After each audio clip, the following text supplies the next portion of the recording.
andito na naman ako, nagpapapostpone na naman ng barangay election para yan lang yung trabaho ko. Pero actually, I think a national state of emergency has already been called.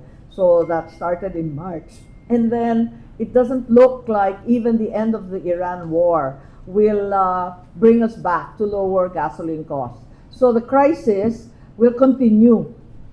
Yung state of emergency natin, hindi tayo sigurado hanggang kailan yan.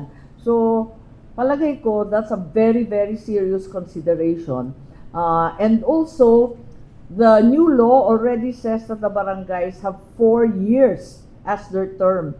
So let's just comply with the 4 years at the very least. At bigyan natin ng konting tulong yung mga tao. Grabe pa, kung bakit yung date, nakakaloka yung date, sa totoo lang, bakit yung All Souls Day, November 2, mahihilo ka kung botante ka, saan ka pupunta? Presinto o semeteryo? Balik sa presinto, sa semeteryo. Sinong boboto? Buhay o patay? Ano ba yun? So, it's very difficult. And also, in the case of COMELEC, they will be handling the very first BARM election.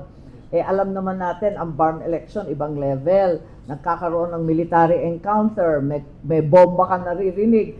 Siyempre, we are praying that will not be the case, but everyone is on red alert and very careful. We have also postponed the BARM election 3 times.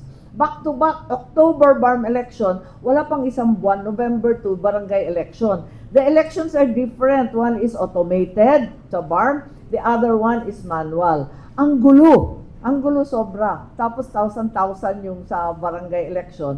Di ba? How many 100,000 yung mga kandidato dyan. Ang dami-dami. Mag-imprenta ka lang ng balota, mahihilo ka.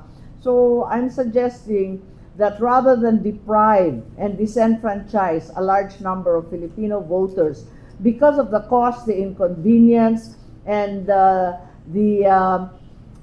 pressure of participating in barangay elections, we should just postpone it given the state of emergency of our country as well as of the pocketbooks of the ordinary citizen.